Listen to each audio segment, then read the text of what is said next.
Hello प्यारे बच्चों, GIC technical YouTube में आपका स्वागत है। ओके, सो बच्चों आज हम पढ़ेंगे, ठीक है, आज पढ़ेंगे one of the most important topic in manufacturing engineering. It is nothing but it is rolling. क्या है बेटा आपका? रोलिंग। रोलिंग एक ऐसा चैप्टर है, बेसिकली एग्जाम में क्या होते हैं, क्वेश्चन पूछ लिए जाते हैं, ठीक है। गेट, आईएएस और जेई लेवल पे जो क्वेश्चन होते हैं, इनके क्वेश्चन अच्छे बनते हैं और क्वेश्चन हमें से जनरली क्या करते हैं, क्वेश्चन आपसे डायरेक्टली पूछ लिए जाते हैं। तो हम क्या देखेंगे इसमें, रोलिंग प्रोसेस बहुत ही इंटरेस्टिंग टॉपिक है। आप देखोगे रोलिंग प्रोसेस में बेटा क्या होता है, what is the rolling process. अगर मैं पूछूँ रोलिंग प्रोसेस क्या है, तो आपके दिमाग में ये चीज़ें आएंगी। सपोज आपके दिमाग में चीज़ें आएंगी, कोई रोलिंग यानी कि कुछ ना कुछ रोल हो रहे होंगे उस पर, ठीक है, कुछ ना कुछ आपका किसे रोल हो रहा है। तो इसमें हम करेंगे, यस आपने सही सोचा, क्या है, रोलिंग हो रही है, यानी कि आपका क्या होंगे, दो रोलर होंगे। क्या होंगे? रोलर होंगे, तभी तो रोल कर पाएंगे। ओके, कोई रोलर होगा तभी तो रोल कर पाएगा। ओके, तो बच्चों देखो क्या होता है, अगर मैं रोलिंग प्रोसेस की बात करूं, इसका मतलब कि कोई भी, हम यहाँ पे मेटल की बात करता हूँ, किसकी बात करता हूँ, मेटल वगैरह की बात करता हूँ। तो कोई प्रोसेस है, ठीक है, उस मेटल का प्लास्टिक डिफॉर्मेशन करते हैं, ठीक है, उस मेटल का प्लास्टिक डिफॉर्मेशन करते हैं with the help of two roller, with the help of two roller. तो उसको क्या करते हैं हम लोग, प्लास्टिक डिफॉर्मेशन करते हैं with the help of two roller. तो रोलिंग क्या है, basically plastic deformation by passing between rolls, ठीक है, बिटवीन रोल्स। इसका मतलब रोलर्स के हम क्या करते हैं, उसको, उस मेटल को क्या करते हैं, रोलर्स के बीच में पास कराते हैं, तो उसका प्लास्टिक डिफॉर्मेशन हो जाता है, तो उसे बोलते हैं हम लोग रोलिंग प्रोसेस। ओके बच्चों, अब देखो क्या होता है रोलिंग प्रोसेस में। अगर मैं मैकेनिज्म की बात करता हूं, सपोज मैं मैकेनिज्म की बात करता हूं, तो मैकेनिज्म में देखते हैं कि मैकेनिज्म में क्या हो रहा है। अगर मैंने दो रोल ले लिया है, ठीक है, ये आपका मेटल है, क्या आपका मेटल स्ट्रिप है, ठीक है, कोई मान लिया जाए कि आपका ओरिजिनल ये है, ठीक है, ये हाइट थी आपकी, ठीक है, मान लिया ओरिजिनल हाइट थी आपकी h0, और कुछ साइज उसकी क्रॉस सेक्शन रिड्यूस होने के बाद वो फाइनल साइज मैंने एक, ठीक है, हाइट ऑब्टेन किया, उसे बोलते हैं HF। क्या बोलते हैं हम लोग? HF मान लिया। ओके बेटा, तो आप देखोगे कि ये हमारा एक स्ट्रिप है, एक डेफिनेट क्या होगा, हाइट का होगा, तो उसको हम क्या दो रोल के बीच में पास कराते हैं। अगर बच्चों दो रोल के बीच में पास कराएंगे, इसका मतलब ये हुआ कि आपने उस मेटल को दोनों रोल से कंप्रेस कर रखा होगा। ओके, कंप्रेस कर रखा होगा, इसका मतलब हम कंप्रेसिव फोर्स लगाते हैं, ठीक है, मेटल को कंप्रेस करने के लिए। अब देखो ये रोलर सपोज, ये रोलर सपोज रोल कर रहा है, ये रोलर सपोज रोल कर रहा है, इसका मतलब ये रोलर सपोज रोल कर रहा है, तो हम देख रहे हैं कि इन सेक्शन पे जहां कांटेक्ट है रोलर का जहां कांटेक्ट है, यहां पे देख रहे हैं इसकी क्रॉस सेक्शन रिड्यूस होते होते, ठीक है, रिड्यूस हो रही है। इसका मतलब एक डिजायर शेप में या डिजायर हाइट में वो प्रोडक्ट ऑब्टेन हो रही है। तो हम यहाँ क्या देखते हैं, अगर मैं इसके माइक्रो स्ट्रक्चर की बात करता हूँ, माइक्रो स्ट्रक्चर की बात करता हूँ, तो इंटरनल स्ट्रक्चर में ये देखता हूँ कि बेटा अगर मैं इस मेटल को बात करूँ तो लार्ज ग्रेन होते हैं, ठीक है, स्पेरिकल साइज क्या होते हैं, लार्ज अब स्पेरिकल साइज क्या होते हैं, ग्रेन होते हैं। ये ग्रेन बेसिकली क्या होता है, एक ओरिजिनल फॉर्म में है। अब मैंने क्या किया, उसे कंप्रेसिव फोर्स दिया हूँ रोलर के थ्रू और उसे रोटेट करा रहा हूँ, तो हमारा ग्रेन क्या होंगे, एलोंगेट होंगे। क्या होंगे? ग्रेन जो स्पेरिकल में थे वो एलोंगेट होंगे। क्या होंगे? एलोंगेट होंगे। तो एलोंगेशन के बाद देखो आप, जो भी आपके ग्रेन्स होंगे, एलोंगेशन के बाद डिफरेंट डिफरेंट एलोंगेशन में क्या हो रहा है ये, ठीक है, ये ओरिएंटेशन इसका दिखा रहा है, ठीक है। तो ये पोर्शन जो हो गया आपका, देखो इलोंगेटेड ग्रेन, क्या हो गया, इलोंगेटेड, यानी कॉलमनार एक स्ट्रक्चर बन जा रहा है यहाँ पर। तो यहाँ पे इलोंगेशन हो रहा है। अब क्या करते हैं, इस प्रोसेस के बाद, इस प्रोसेस के बाद जब मटेरियल हमारा, ठीक है, जब मटेरियल हमारा रोलिंग प्रोसेस होने के बाद अब क्या करता है वो, ये सपोज यहाँ पे इसकी क्या होती है, ठीक है, सपोज इसकी एक कहा जाए, इसका कहा जाए, ये जनरली क्या करते हैं हम लोग, एयर कूलिंग कर रहे हैं, यानी कि कूलिंग प्रोसेस हो रही है। इसका मतलब ये कांटेक्ट आ रही है एयर का, ठीक है। अब देखो, अब मैं कहूँ यहाँ पे आपका जो कॉलमनार आपका ये क्या ये आपका ग्रेन है, वो बेसिकली एक स्मॉल साइज ग्रेन साइज में कन्वर्ट हो रहा है। क्या हो रहा है? स्मॉल साइज ग्रेन साइज में कन्वर्ट हो रहा है। तो एक न्यू यहाँ पे देखोगे, अब इन दोनों सेक्शन के बीच में, इन दोनों सेक्शन के बीच में आप यहाँ पे देखोगे तो यहाँ पे एक न्यू ग्रेन फॉर्मेशन होगा, न्यू ग्रेन फॉर्मेशन होगा, ठीक है, वो ग्रेन क्या करेगा, अपने को रिस्टोर करेगा, ठीक है, रिस्टोर करेगा।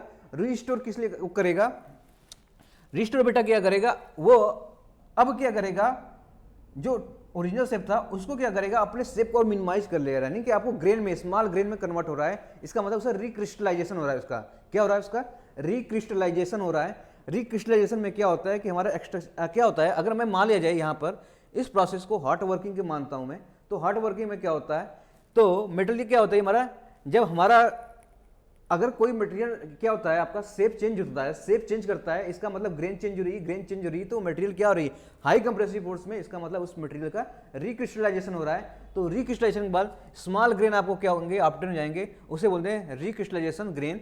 ओके, तो हमने ये देखा, ये आपका हो गया आपका रोलिंग प्रोसेस। अब इसके बाद जितने भी मटेरियल होते हैं, ठीक है, अगर आपको फर्दर रोल करनी है तो यहाँ पे और रोलर लगाएंगे, ठीक है। तो ऐसे आप क्या करेंगे, 2 व्हील 4 व्हील रोलर लगाते जाएंगे, क्लस्टर फॉर्म में लगानी तो क्लस्टर फॉर्म में लगा दोगे। तो डिफरेंट टाइप का रोलिंग फॉर्मेशन है, और उसको आप करोगे तो ये चीजें क्या होंगी, और आपकी जितनी भी थिकनेस को रिड्यूस करना है, 1 रोल पास किया, 2nd रोल पास किया, 3rd रोल पास किया, 4th रोल पास किया, तो डिफरेंट करोगे तो उसकी आपकी आखिरी हाइट जो इसकी थिकनेस है, ये हाइट है, वो रिड्यूस होती जाएगी, ठीक है। डिपेंड अपन क्या करता है, पास पे डिपेंड करता है। ओके, तो आपने देखा ये हो गया रोलर, ये हो गया मेटल, ये हो गया आफ्टर साइड, और ये हो गया रिक्रिस्टलाइजेशन ग्रेन। तो इस केस में हम क्या देख रहे हैं बेटा, देखो इस केस में हमें एक कंप्रेसिव फोर्स दिख रहा है, क्यों, क्योंकि रोलर क्या कर रहा है, कंप्रेस कर रहा है, क्यों, रोलर कंप्रेस कर रहा है, तो यहाँ पे क्या हो गया, कंप्रेसिव फोर्स हो गया। अब देखो क्या होता है यहाँ पर, plastic deformation by passing the between the rolls, ठीक है। रोलिंग में क्या आपका प्लास्टिक डिफॉर्मेशन होता है, कब, जब हम रोल को पास कर रहे हैं। Okay, it consider hard working unless they mention, अगर आपको मेंशन नहीं है क्वेश्चन में कि वो कोल्ड वर्किंग है, तो आप क्या लोगे, हमेशा हार्ड वर्किंग ही क्या करेंगे, कंसीडर करेंगे। आप क्या लोगे, हमेशा हॉट वर्किंग, जब तक क्वेश्चन में मेंशन न दिया जाए तो आप एज्यूम कर लोगे क्या ये वो हॉट वर्किंग है, ठीक है। अब बात करते हैं स्टेट ऑफ स्ट्रेस। देखो क्या स्ट्रेस, इसमें स्ट्रेस क्या होता है, इसमें एक कंप्रेसिव स्ट्रेस है, बिल्कुल, क्योंकि वो तो रोलर क्या कंप्रेस कर रहा है, और एक शियर स्ट्रेस है। शियर स्ट्रेस कैसे बेटा, शियर स्ट्रेस, देखो शियर स्ट्रेस, यहां पे मटेरियल क्या हो रही है, मटेरियल क्या हो रही है, शियर हो रही है, यानी एलोंगेट हो रही है उस सरफेस पे, उस सरफेस पे फोर्स क्या कर रहा है, एलोंगेट कर रहा है, उस सरफेस पे फोर्स एलोंगेट कर रहा है, इसका मतलब मटेरियल की शियर हो रही है वहां पर। तो आपसे कोई भी क्वेश्चन में, अगर क्वेश्चन में दोनों फोर्सेस दिया हूं तो आप दोनों पर टिक करेंगे, ना कि कंप्रेसिव सिर्फ, ठीक है, कंप्रेसिव प्लस शियर दोनों, क्योंकि वहां पे शियर भी होगा, जहां इसके कांटेक्ट में होगा व्हील के और मेटल के बीच में थोड़ा शियर तो होगा, ठीक है, थोड़ा शियर होगा वहां पर, तो शियर होगा। बाई एक्सियल कंप्रेसिव, ठीक है, ये क्या आ रहा है, दोनों तरफ से क्या है, एक्सियल कंप्रेसिव दे रहा है स्ट्रेस, ठीक है, बाई एक्सियल कंप्रेशन दे रहा है, बाई एक्सियल कंप्रेशन दे रहा है। तो बेसिकली एक मोटी मोटा हम बोल सकते हैं बच्चों, ये मोटी मोटा बोलते हैं, एक नॉलेज मिला हमें पास, ठीक है, किसका, रोलिंग प्रोसेस का, रोलिंग प्रोसेस का मोटी मोटा हमें क्या मिला, ठीक है। आपने इससे क्या सीखा कि मटेरियल को रोलिंग क्यों करते हैं, प्लास्टिक डिफॉर्मेशन, उसकी साइज, न्यू साइज अपटेन करने के लिए, ठीक है, और उसे रिक्रिस्टलाइजेशन करने के लिए, इसका मतलब उसकी स्ट्रेंथ वगैरह क्या हो जाएगी, ठीक है, इंप्रूव हो जाएगी। इसके बाद हमने देखा अरेंजमेंट की बात करूंगा, इनिशियल H0 था, तो फाइनल क्या हो जाएगा HF, ठीक है। अब कितना रिड्यूस हुआ हाइट, तो रिडक्शन निकालना पड़ेगा, डेल्टा H रिडक्शन हाइट निकालना पड़ेगा, तो आप क्या निकालोगे, इनिशियल था आपका, फाइनल कितना बचा, तो ये वैल्यू आ जाएगी आपका रिडक्शन, क्या हो जाएगी, रिडक्शन, कितना इसका हाइट में रिडक्शन हुआ है, ठीक है। और रोलर की बात बता दें, यहाँ पे कॉन्टेक्ट है, वहाँ शियर होगा और कुछ कंप्रेसिव फोर्स लगेंगे, दोनों कंसीडर करेंगे। इसके बाद हम लोगों ने क्या पढ़ा, ठीक है, स्टेट स्ट्रेस और बाई एक्सियल एक्सेलरेशन पढ़ा। तो बच्चों आपसे पूछा जाए कभी हॉट वर्किंग और कोल्ड वर्किंग प्रोसेस में क्या डिफरेंस है, तो उसे एक बार अभी देख लेते हैं, क्योंकि बच्चों को कंफ्यूजन है, सर ये हॉट वर्किंग ले रहे हैं, इसका मतलब कोल्ड वर्किंग में क्या डिफरेंस होगा। तो हॉट वर्किंग और कोल्ड वर्किंग में हम देख लेते हैं बच्चों। अगर मैं बात करता हूं हॉट वर्किंग की, किसकी बात करता हूं, हॉट वर्किंग की, और इधर मैं बात करता हूं कोल्ड वर्किंग की, किसकी बात करता हूं, कोल्ड वर्किंग की।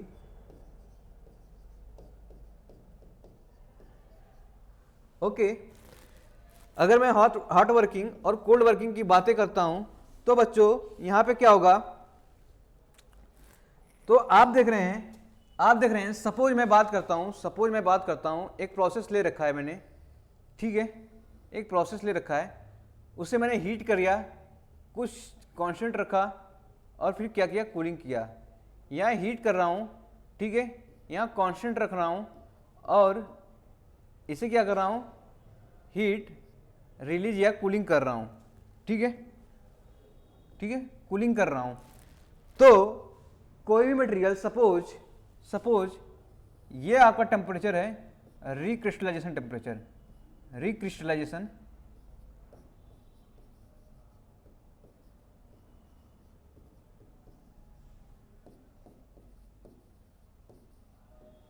ठीक है, रिक्रिस्टलाइजेशन टेम्परेचर है ये लाइन।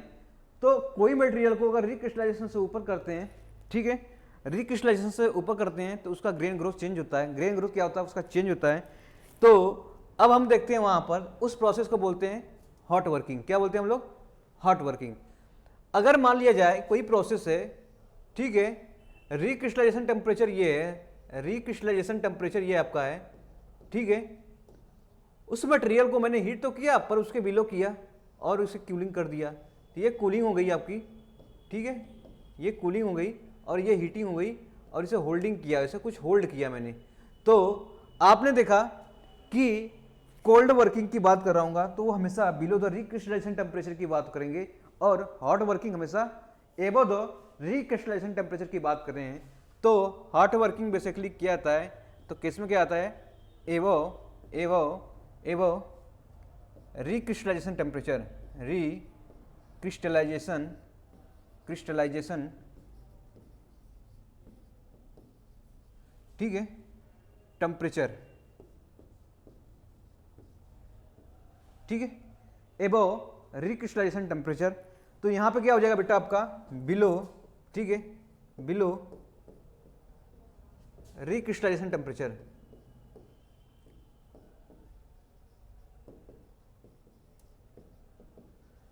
तो आपको कंफ्यूजन नहीं होना है, ठीक है। तो कोल्ड वर्किंग और हॉट वर्किंग में डायरेक्टली एक क्वेश्चन यहीं से पूछ जाता है कि अगर आपको रिक्रिस्टलाइजेशन से एबव टेम्परेचर उसे बोलेंगे हॉट वर्किंग और क्या बोलेंगे, कोल्ड वर्किंग। तो अगर मैं हॉट वर्किंग कर रहा हूं इसका मतलब टेम्परेचर हमारा क्या हो रहा है, रिक्रिस्टलाइजेशन, यानी कि आप रिक्रिस्टलाइजेशन मतलब इस टेम्परेचर से ऊपर होल्ड कर रहे हैं। इसका मतलब इस मटेरियल में, सपोज कोई मटेरियल था आपका, ये आपका मटेरियल है, कोई आपका मेटल है, ठीक है, इसमें ग्रेन थे, ग्रेन के बीच में अगर मान लो कुछ गैप है, मतलब पोरोसिटी है, तो अगर मैं ऊपर करता हूं इसको, हाई क्रिस्टलाइजेशन रिक्रिस्टलाइजेशन टेम्परेचर से ऊपर करता हूं तो ग्रेन ग्रोथ होंगे।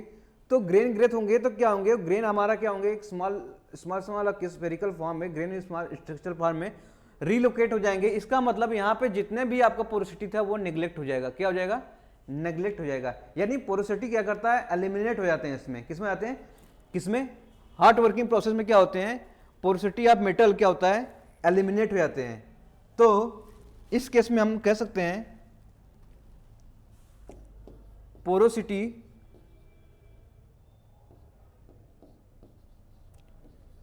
Of metal, porosity of metal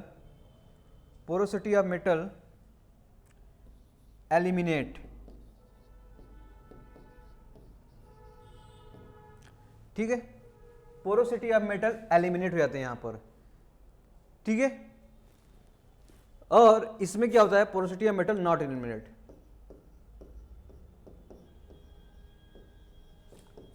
metal you कह लो पॉसिबल, ठीक है, पोरोसिटी ऑफ मेटल पॉसिबल। अगर बेटा अगर मैं बात करूं और हॉट वर्किंग की तो इसमें क्या होगा, ठीक है, जिसका ग्रेन होगा वो रिफाइन हो जाएगा। ग्रेन क्या हो जाएगा, इसका रिफाइन हो जाएगा। क्यों, क्योंकि एबव द रिक्रिस्टलाइजेशन टेम्परेचर है। जब आप एबव द रिक्रिस्टलाइजेशन टेम्परेचर करेंगे इसका ग्रेन क्या होगा, रिफाइन हो जाएगा। तो ग्रेन्स क्या हो जाएगा, ग्रेन्स आर रिफाइन, ठीक है, ग्रेन क्या हो जाएगा आपका, रिफाइन हो जाएगा।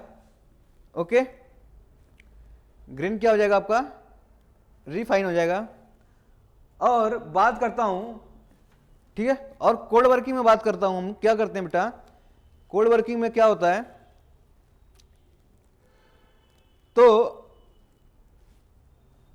इसमें ग्रेन्स क्या होंगे, इसमें ग्रेन्स आर नॉट रिफाइन। ठीक है, और बात करता हूं इसमें,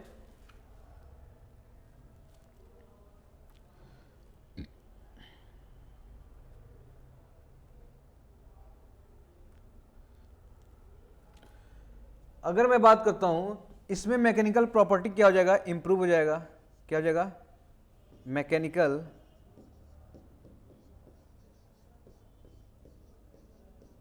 प्रॉपर्टीज जैसे टफनेस, ठीक है, क्या हो गया, टफनेस, और टफनेस हो गया आपका, परसेंटेज ऑफ इलोंगेशन हो गया, क्या हो जाएगा, परसेंटेज ऑफ एलोंगेशन इंप्रूव। ठीक है, तो ये कहानी हो जाएगी आपकी हॉट वर्किंग में। और इसमें भी मैकेनिकल प्रॉपर्टी की बात करूंगा, मैकेनिकल प्रॉपर्टी की बात करूंगा, तो कौन कौन सी प्रॉपर्टी बोल रहा हूं इसमें, जो होगा आपका, इसमें ले रहा हूं मैं स्ट्रेंथ, हार्डनेस, ये सब चीजें क्या हो जाएगी, इंप्रूव हो जाएंगी। क्या हो जाएंगी, इंप्रूव हो जाएंगी। तो इसमें मैकेनिकल प्रॉपर्टी की बात करता हूं तो स्ट्रेंथ, हार्डनेस इंप्रूव हो जाएंगी। और इसमें क्या करेंगे, प्रॉपर्टी क्या करेंगे, ये टफनेस हुआ, ठीक है, ये सब चीजें क्या हो जाएंगे, एलोंगेट हो जाएंगे।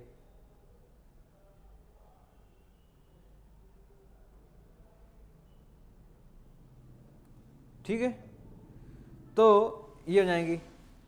और बात करते हैं इसमें, और बात करते हैं तो अगर मैं सरफेस डायमेंशन की बात करता हूं, जो इसकी सरफेस की क्या डायमेंशंस हैं, ठीक है, एक्यूरेसी क्या है, उस पर क्या इफेक्ट पड़ेंगे, तो वो हम देखते हैं। तो सरफेस फिनिश की मैं बात करता हूं, तो surface finish off product not good. ठीक है, तो सरफेस ऑफ जब फिनिश होगा प्रोडक्ट का, वो क्या होगा, अच्छा नहीं होगा। इसमें किसमें, हॉट वर्किंग की बात कर रहा हूं, यहां पर किसकी बात कर रहा हूं, हम लोग हॉट वर्किंग की बात कर रहे हैं। ठीक है, यहां पे हो जाएगा हॉट वर्किंग की बात कर रहे हैं। तो आपसे ये क्वेश्चन पूछा गया है तो याद रखेंगे। और यहां पे हम कर रहे हैं किसकी, कोल्ड वर्किंग की बात कर रहे हैं। सेम आपका वही है, इसको मैंने क्या किया है, एक्सटेंड कर रहा हूं। तो इस केस में आप देखोगे, इस केस में आप देखोगे जो सरफेस फिनिशिंग होगी हमारे पर कोल्ड की, सरफेस फिनिशिंग ऑफ प्रोडक्ट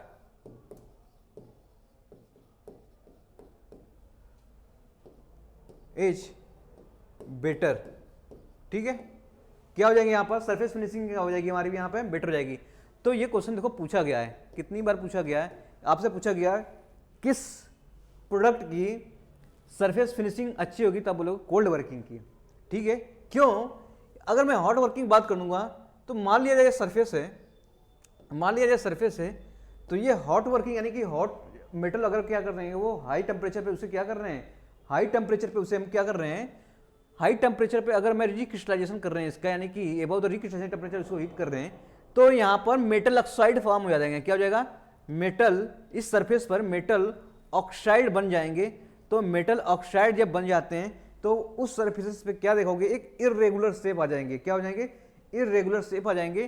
तो वहाँ पे सरफेस फिनिशिंग क्या होगी, अच्छी नहीं मिलेगी।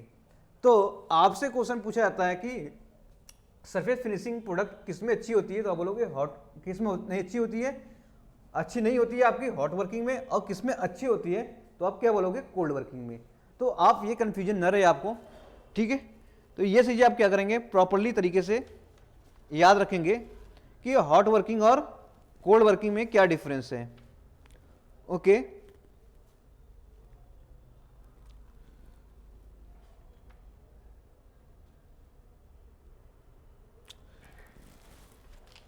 तो हॉट वर्किंग की, अगर मैं हॉट वर्किंग रोलिंग प्रोसेस की बात करता हूं तो आपका सेम कंडीशन वैसे ही है।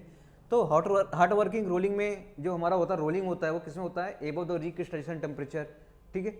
उसमें भी रिफाइंड ग्रेन होंगे, उस मटेरियल की टफनेस वगैरह क्या होगी, इंप्रूव हो जाएगी। तो ये सब चीज़ें आपको क्या करना, पता पड़ना करना किसमें, हॉट वर्किंग। अगर आपसे रोलिंग प्रोसेस दिया है इसका मतलब एज्यूम करिएगा कौन सा प्रोसेस है, उसका हॉट वर्किंग प्रोसेस है, ओके। जिससे आपको क्या होगी, प्रॉब्लम चीज़ों को लेकर समझने में आसानी होगी। कभी कभी क्वेश्चन पूछ लिया जाता है कि ये वर्किंग प्रोसेस रोलिंग प्रोसेस है कौन सा है, कोल्ड वर्किंग, हॉट वर्किंग, तो आप हॉट वर्किंग पे ट्रिक करेंगे, ठीक है।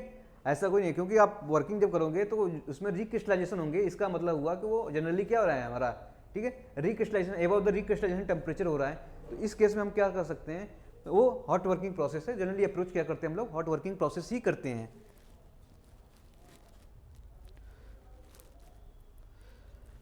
ओके, आगे बढ़ते हैं बेटा, आगे बढ़ते हैं।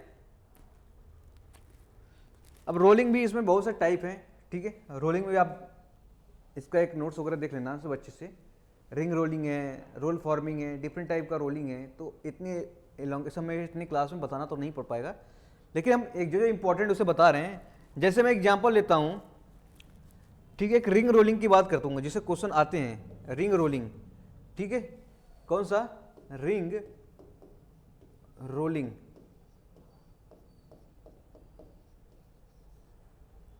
तो रिंग रोलिंग की बात करते हैं। मान लिया जाए एक हॉलो शेप है, क्या है आपका, हॉलो शेप है। मान लिया जाए मैंने एक हॉलो शेप ले रखा है, इस टाइप का एक हॉलो शेप रखा है, ओके। अब ये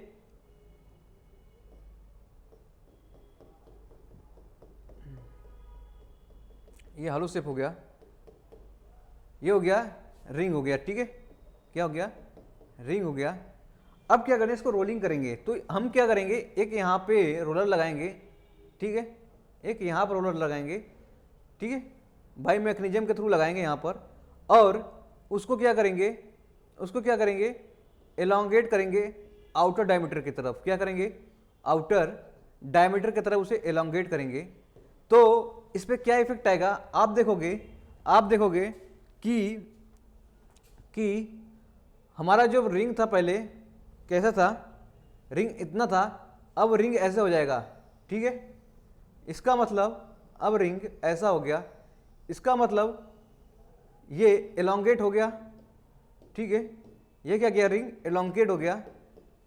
क्यों, क्योंकि यहाँ पर रोलर लगा हुआ था। देखो यहाँ पे बेटा रोलर लगा रखे थे, तो रोलर किससे लगा था, और इस डायरेक्शन में लगा रखे थे हम लोग, आउटर डायरेक्शन में। तो हमारा क्या किया, रिंग क्या हो गया, एलोंगेट होता गया और एक पोर्शन आ गया। तो हमने देखा कि जो डायमीटर पहले डी था, ठीक है, और डायमीटर डी था, अब डायमीटर डी डैश हो जा रहा है। कितना हो जा रहा है, डी डैश हो जा रहा है। इसका मतलब डी डैश की वैल्यू वो क्या हो रही है, ग्रेटर देन डी हो रही है। मतलब डी डैश की वैल्यू इज ग्रेटर देन क्या हो रही है, डी हो रही है। सपोज इसका मान लिया जाए थिकनेस टी था, तो अब ये थिकनेस टी डैश हो गया। इसका मतलब जो पहले वाली थिकनेस थी वो ज़्यादा थी, ये हो गया आफ्टर थिकनेस। इसका मतलब ये कंडीशन हो गई, क्या हो गई, रिंग रोलिंग है, ठीक है। तो रिंग रोलिंग में तो कहने का ये मतलब हुआ कि डायमीटर हमारा जो था वो इंक्रीज होता जा रहा है, और थिकनेस क्या हो रहा है हमारा, रिड्यूस होता जा रहा है। किसमें, थिकनेस क्या हो रहा है बेटा आपका, रिड्यूस होता रहा है। सो रिंग रोलिंग में क्या हो जाएगा, ठीक है। तो हमारा कहने का मतलब हुआ, रिंग रोलिंग का मतलब हुआ इंक्रीज इन डायमीटर, ठीक है। किसमें किया गया, इंक्रीज किया गया डायमीटर में, इंक्रीज इन डायमीटर, ठीक है। बट रिड्यूस इन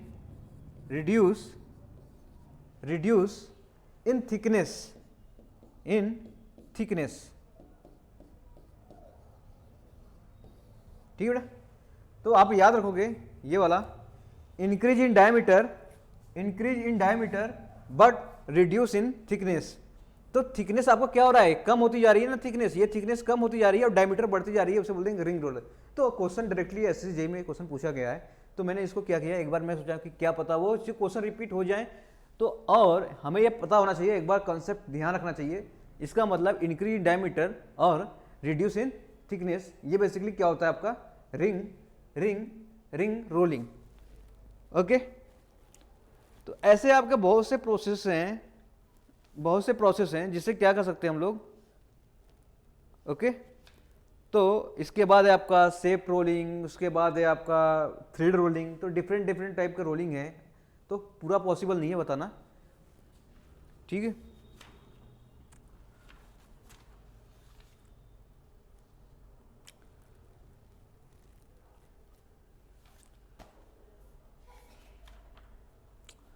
अब बच्चों कुछ फार्मूला हैं जो डायरेक्टली क्वेश्चन में पूछे जाते हैं, ठीक है, जो डायरेक्टली क्वेश्चन में पूछे जाते हैं।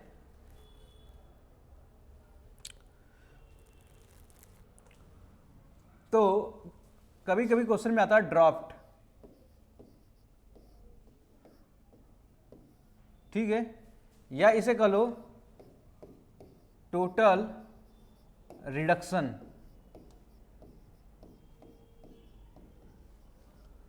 टोटल रिडक्शन, ठीक है।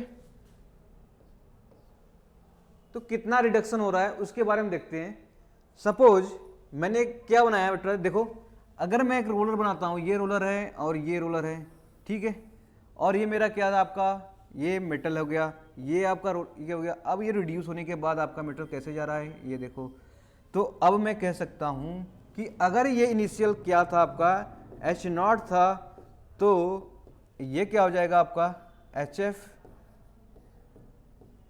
ठीक है, क्या हो जाएगा HF, यानी इनिशियल था तो कितना रिड्यूस हुआ, डेल्टा H की बात करता हूं, तो डेल्टा H हमारा आ जाएगा, क्या हो जाएगा, पहले कितना था अब कितना बचा, यही तो रिडक्शन हो गया, यही तो रिडक्शन हो गया, ठीक है, ठीक है। और ये आपका रेडियस R होता था, ठीक है, और ये एंगल होता था अल्फा, क्या होता था एंगल अल्फा। अल्फा क्या है बेटा आपका, एंगल ऑफ बीट बोलते हैं हम लोग, क्या बोलते हैं, अल्फा क्या होता है, अल्फा क्या होता है आपका, क्या होता है, एंगल ऑफ बिट, ठीक है, क्या बोलते हैं हम लोग, एंगल ऑफ बिट, बिट या बाइट जो भी कह लो, एंगल ऑफ बाइट। तो ये हो गया हमारा रिलेशन। अब इसको सॉल्व करेंगे बेटा, फार्मूला हम डाल रहे हैं, हम डायरेक्ट फार्मूला लिख रहे हैं, ठीक है। अगर तो रिडक्शन कितना हो जाएगा, कितना हो जाएगा, cos alpha equal to 1 minus delta H by D, ठीक है। तो इस केस में हम लोग एंगल ऑफ बाइट का फॉर्मूला ये हो गया, cos alpha equal to 1 minus delta H D, delta H आपका क्या है, ठीक है, और डी क्या है, डी आपका है डाया ऑफ, डी क्या है आपका, डाया ऑफ रोलर, ठीक है, कितना डायमीटर है रोलर का वो निकालोगे। तो आपसे क्वेश्चन डायरेक्टली ये क्वेश्चन फॉर्मूला ही पूछ लिया जाता है, ठीक है, या ईएस और गेट में आज पे इस पे क्वेश्चन पूछता रहता है कि cos अल्फा, अगर आपका रिडक्शन दे रखा हो, सपोज ये वैल्यू दे रखे हैं, ठीक है, ये 10 20 दे रखे हैं या 10 देख रहे हैं, तो कितने रिडक्शन हुए ट्रेंड का, ठीक है, डायमीटर दे रखा होगा, इसके बाद cos अल्फा की वैल्यू निकालेगा, ठीक है। तो आप क्या निकालोगे, cos अल्फा की वैल्यू निकाल लोगे। सपोज मैं एग्जांपल लेता हूं, इसकी वैल्यू 20 है, इसकी वैल्यू 20 mm है, अब इसकी वैल्यू 10 mm है, ठीक है। डायमीटर दे रखा है आपका, डायमीटर दे रखा है 20 mm, तो cos अल्फा की वैल्यू क्या आ जाएगी, तो आप क्या निकालोगे, एंगल ऑफ बाइट क्या हो जाएगा, तो cos alpha equal to 1 minus delta H by D, delta H कितना हो जाएगा 20 माइनस, तो डेल्टा एच निकालोगे आप, कितना आ जाएगा, कितना आ जाएगा, डेल्टा एच की वैल्यू निकालोगे यहाँ से 20 माइनस 10, तो क्या हो जाएगी यहाँ पे 10, तो ये हो जाएगी 10 डिवाइडेड बाई, ठीक है, डायमीटर कितना देखा है 20, तो ये हो जाएगा, कट जाएगा, तो क्या हो जाएगा यहाँ से 1/2 cos alpha is equal to 1/2, तो alpha is equal to cos inverse क्या हो जाएगा 1/2 कॉस इनवर्स 1/2, तो 1/2 कॉस की वैल्यू कितनी होती है, तो आप क्या बोलोगे, तो अल्फा की वैल्यू कितनी हो जाएगी, एंगल की बात कर रहा हूँ, किसमें, डिग्री की बात कर रहा हूँ, तो कितनी हो जाएगी 1/2, ये 1/2 कितनी हो जाएगी 60 डिग्री। ठीक है, तो ऐसे क्वेश्चन पूछे जाते हैं, ठीक है, कितना रिडक्शन हो रहा है, कितना ड्रॉप्ट हो रहा है, तो डिफरेंट कैसे क्वेश्चन बनेंगे वो उस पर क्वेश्चन देख लिया देंगे। तो अब नेक्स्ट बात करते हैं, अगर आपसे क्वेश्चन कांटेक्ट लेंथ की बात करता हूं, कितना स्ट्रिप कांटेक्ट में है, तो अब देखो, अगर ये वैल्यू क्या है आपका, ये देखो, ये वैल्यू कांटेक्ट में ना व्हील के, आपका व्हील और किससे कांटेक्ट में, व्हील और मेटल के कांटेक्ट में है, दूसरा कलर देते हैं, ठीक है, ये आपका जो है ये वाला, ठीक है, ये कांटेक्ट में है, किसके, मेटल और व्हील के कांटेक्ट में, तो कांटेक्ट लेंथ पूछ लिया जाता है, क्या था, कांटेक्ट लेंथ क्या पूछ लिया जाता है, तो अगर बोल दिया जाए कांटेक्ट लेंथ क्या हो जाएगा, कांटेक्ट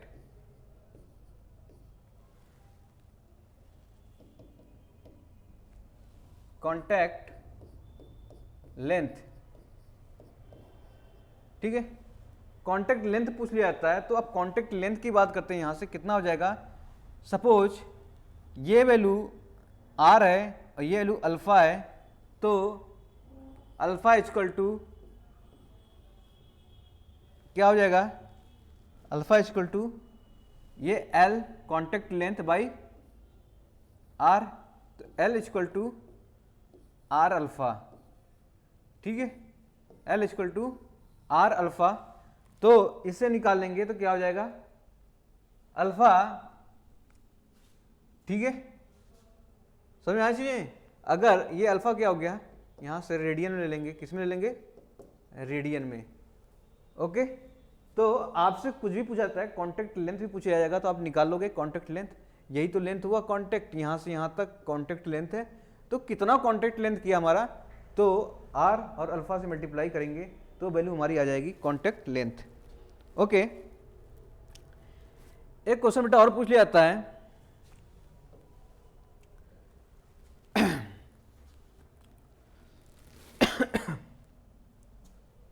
देखो, अगर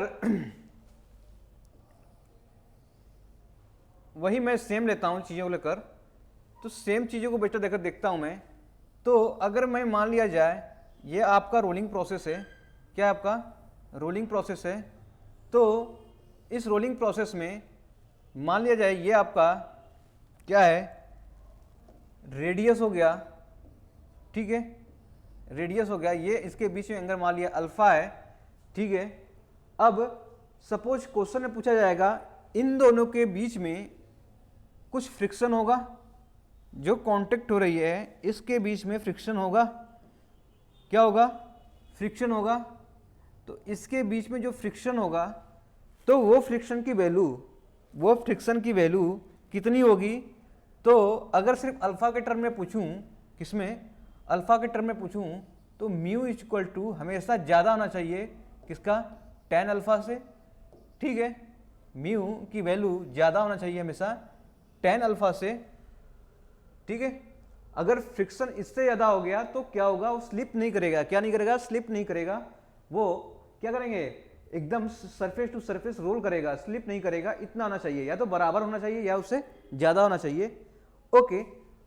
सर कहोगे इससे रिलेशन है, अगर मैं बोलूँ मैक्सिमम रिडक्शन और रेडियस के बीच में रिलेशन निकालूं, मैक्सिमम रिडक्शन किसमें, मैक्सिमम रिडक्शन की बात कर रहा हूं, मैक्सिमम रिडक्शन कब हो सकता है, मैक्सिमम रिडक्शन एंड रेडियस के टर्म में अगर बात करता हूं, ठीक है, रेडियस के टर्म में बात करता हूं, इन टर्म्स ऑफ ठीक है, मैक्सिमम रिडक्शन एंड रेडियस की बात मैं करता हूं, तो मैक्सिमम रिडक्शन का मतलब ये हुआ कि आपने एक बार में कितना मैक्सिमम रिडक्शन कर दिया तो वो वैल्यू क्या थी, ठीक है। इसका मतलब म्यू स्क्वायर इंटू आर, ठीक है, क्या हो जाएगा, म्यू स्क्वायर इंटू आर। तो म्यू स्क्वायर बाई आर ये फॉर्मूला हो जाएगा, ठीक है। म्यू स्क्वायर बाई आर ये फॉर्मूला हो जाएगा एच मैक्सिमम के टर्म में। किसके टर्म में, मैक्सिमम के टर्म में। इसका मतलब कोफिशिएंट ऑफ फ्रिक्शन जो है इसमें, कोफिशिएंट ऑफ फ्रिक्शन जो है इसमें, ठीक है, किस पे डिपेंड कर रहा है, ठीक है, मैक्सिमम रिडक्शन और आर रेडियस के बीच में, रेडियस ऑफ रोलर के बीच में। तो ये वैल्यू हमें पता होना चाहिए, ओके।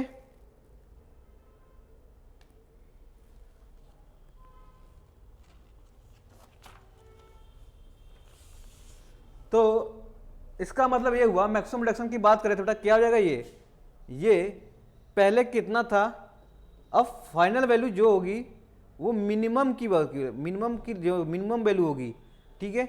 यहाँ एच एफ मिनिमम की बात कर रहे हैं हम लोग, मिनिमम की बात कर रहे हैं। तो ये वैल्यू जितनी होगी equal to mu square into R. तो ये वैल्यू हो जाएगी हमारी क्या, ठीक है, क्या हो जाएगी, coefficient of friction in terms of किसमें, मैक्सिमम रिडक्शन एंड किसमें, रेडियस के बीच में,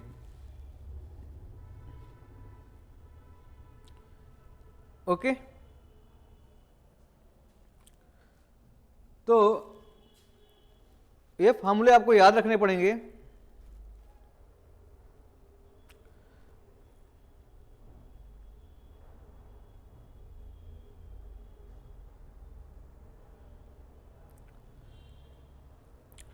एक क्वेश्चन जैसे आया था, क्वेश्चन देखो क्या था आपका, क्वेश्चन आया था, क्वेश्चन था आपका a strip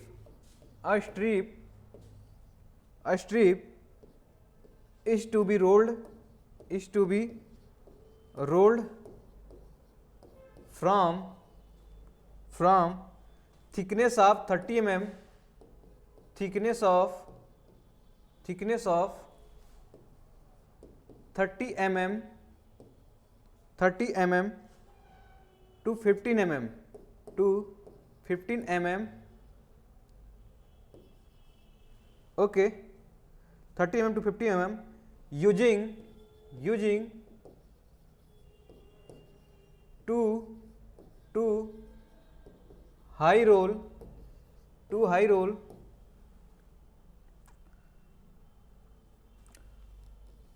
of diameter 300 mm, कितना दे रखा है, 300 mm, okay। The coefficient of friction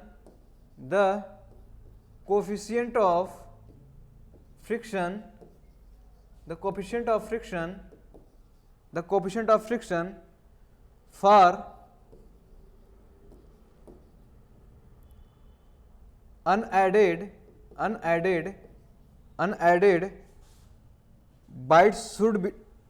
unadded bites should nearly, ठीक है। तो इस केस में निकालेंगे कैसे, तो इस केस में देखिए क्या निकालेंगे, इन्होंने दे रखा था आपका अ स्ट्रिप, क्या दिया है, अ स्ट्रिप रोल थिकनेस कितना दिया है, 30 mm टू 15 mm।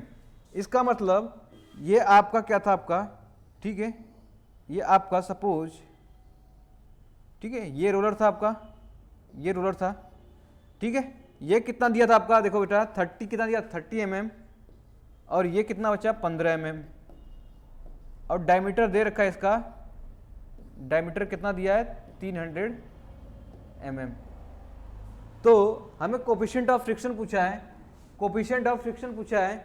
इसका मतलब कोफिशिएंट ऑफ फ्रिक्शन क्या हो जाएगा, delta H maximum equal to mu square into R. Mu square क्या, ये कितना हो जाएगा मैक्सिमम, 30 से कितना रहा है 15, तो ये हो जाएगा 13 minus 15 equal to mu square into R, radius diameter दिया है तो कितना हो जाएगा 150। तो म्यू स्क्वायर की वैल्यू क्या आ जाएगी, म्यू स्क्वायर की वैल्यू हो जाएगी यहाँ से 15 डिवाइड बाई कितना हो जाएगा 150, ठीक है, यही हो जाएगा 50 डिवाइड बाई 150। इसका मतलब ये कितनी वैल्यू आ जाएगी, म्यू स्क्वायर इक्वल टू 1/10, ठीक है। तो अब म्यू की वैल्यू आ गई, तो म्यू की वैल्यू क्या निकाल सकते हैं, म्यू की वैल्यू आप निकाल सकते हो म्यू इक्वल टू √1/10। तो ये आपसे क्या निकाल सकते हो, ये इस फॉर्मूले से आप क्या पता कर सकते हो, तो आपसे क्वेश्चन पूछे जाते हैं, SSCI में क्वेश्चन पूछ लिए जाते हैं, ठीक है। जितने भी स्टेट वगैरह एग्जाम होते हैं सबसे क्वेश्चन बन जाते हैं, इसलिए हम क्या करें, इसको क्वेश्चन को डिक्टेट कराया था। ओके बेटा, तो बहुत ही इंपॉर्टेंट क्वेश्चन देखा हम लोगों ने। अब बेटा क्वेश्चन कैसे बनते हैं, तो क्वेश्चन बेसिकली हमारा यहीं तक रहता है।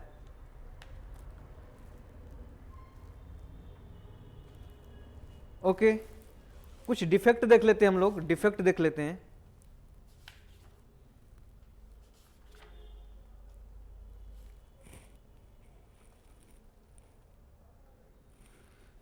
इसमें डिफेक्ट देखते हैं कौन कौन से डिफेक्ट आते हैं रोलिंग में। तो रोलिंग डिफेक्ट की बात करते हैं हम लोग, ठीक है, रोलिंग डिफेक्ट की बात करते हैं हम लोग। तो रोलिंग डिफेक्ट में कुछ इंपॉर्टेंट जो डायरेक्टली क्वेश्चन पूछ लिए जाते हैं। रोलिंग डिफेक्ट, ओके, तो रोलिंग डिफेक्ट का क्वेश्चन पूछ लिया जाता है। तो कौन कौन सा होते हैं आपका, एक होता है वेवी एज। क्या होता है आपका, वेवी एज। वेवी एज क्या होता है, देखो डिफेक्ट में लिख रहा हूं, मैं पहला लिख रहा हूं WAVY, वेवी एज। सेकंड में लिख रहा हूं बेटा, देखो स्प्रेड,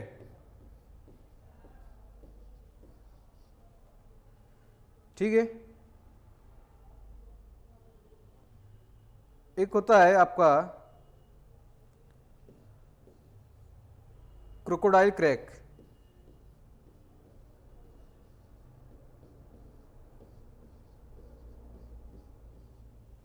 ओके, और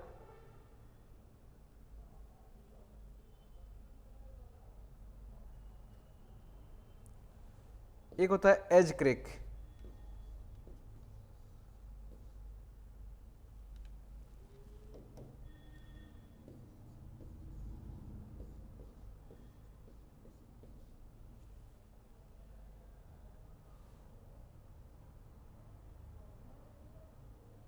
इसका होता है एक जीपर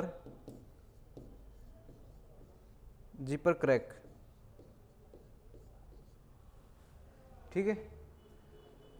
और एक सबसे इंपॉर्टेंट आता है आपका एलिगोटरिंग, ठीक है। क्या आता है आपका,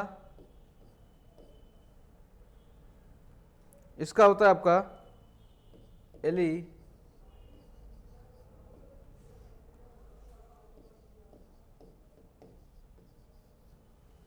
एलिगोटरिंग।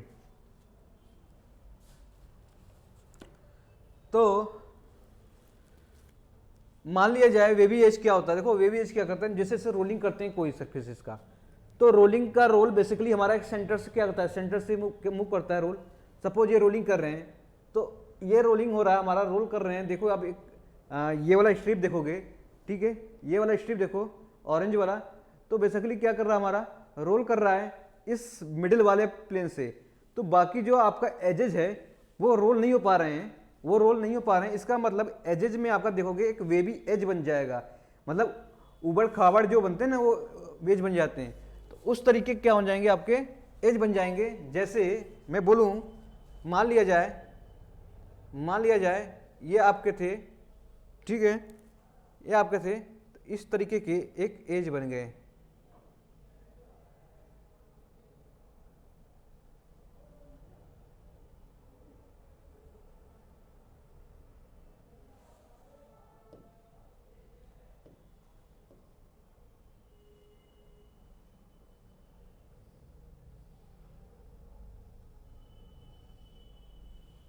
ठीक है।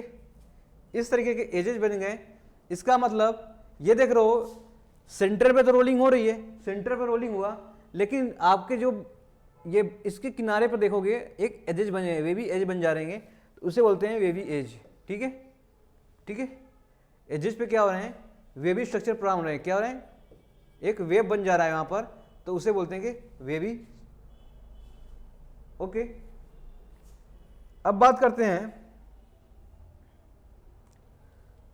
ठीक है, एलिगोटरिंग की बात करते हैं। एलिगोटरिंग की बात करते हैं हम लोग, इसकी जो पूछा जाता है, तो ये क्यों होता है, बेसिकली ये होता है ना आपका नॉन यूनिफॉर्म डिफॉर्मेशन से होता है आपका, नॉन यूनिफॉर्म बेसिकली जनरली होता है आपका, अगर उसको अच्छे से, ठीक है, डिफॉर्मेशन ना किया जाए तो नॉन यूनिफॉर्म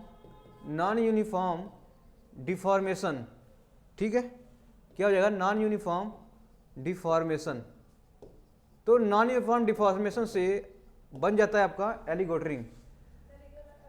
हाँ, इसके बाद जैसे देखो, मान लिया जाइए कि आपका क्या था, प्लेट था, ठीक है, एक प्लेट था, तो इस प्लेट में हम देख रहे हैं कि आपका कुछ पोर्शन इस तरह से मूव हो गया और आपका कुछ पोर्शन इस तरह से मूव हो गया। ठीक है,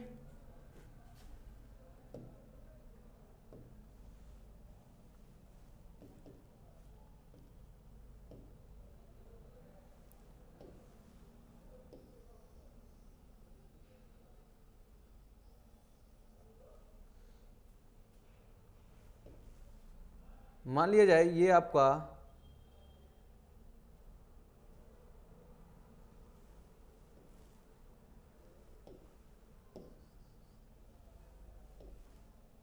ये मान लिया जाए इस तरह से क्रैक हो गया है और ये, ओके, तो इस तरह से क्या होता है आपका, ठीक है, क्योंकि नॉन यूनिफॉर्म डिफॉर्मेशन होता है, तो इस तरह से क्या होता है, आप देखोगे ये ओपन हो जाता है, प्लेट हमारे क्या होते हैं, ओपन हो जाता है, इसे बोलते हैं एलिगोटरिंग। क्यों होता है, नॉन यूनिफॉर्म डिफॉर्मेशन कारण। ठीक है, और बाकी सब सेफ हैं। ठीक है, एज क्रैक की बात करता हूं तो एजेस पे क्या होंगे, क्रैक हो जाएंगे, इस तरह से क्रैक मिलेंगे, इस तरह से क्रैक मिलेंगे। ठीक है, तो इस तरह से क्रैक मिलेंगे, तो एजेस पे इस तरह से क्रैक मिलते जाएंगे, तो वो हो जाएंगे एज क्रैक। जीपर में क्या होता है, बीच में आप देखोगे, बीच वगैरह में आप देखोगे, इस सेंटर में देखोगे, इस तरह से क्या मिलेंगे आपको, एक नॉन यूनिफॉर्म क्या मिलेंगे, इरेगुलरिटी शेप मिलेंगे, उसे जीपर बोलेंगे। ठीक है, तो ये डिफरेंट टाइप का आपका क्या था आपका, ठीक है, ये डिफरेंट टाइप का रोलिंग डिफेक्ट था। तो आज हम रोलिंग डिफेक्ट को यही क्लियर करते हैं, रोलिंग को यही समाप्त करते हैं। ठीक है, सो रोलिंग बेटा बहुत इंपॉर्टेंट टॉपिक है, कुछ पोर्शन है, कुछ न्यूमेरिकल पोर्शन है, मैंने 1 बाय 1 डिस्कस कराया। ठीक है, आप उसे क्या करोगे, एक बार रिवाइज करोगे तो आपसे, ठीक है, आपसे क्वेश्चन इसी बेस में पूछा जाएगा। तो अगर आपको ये लेक्चर पसंद आया हो, कंटेंट पसंद आया, तो इस स्लाइड या इस चैप्टर को क्या करें, आप लाइक करें, शेयर करें। ठीक है, okay, thank you so much.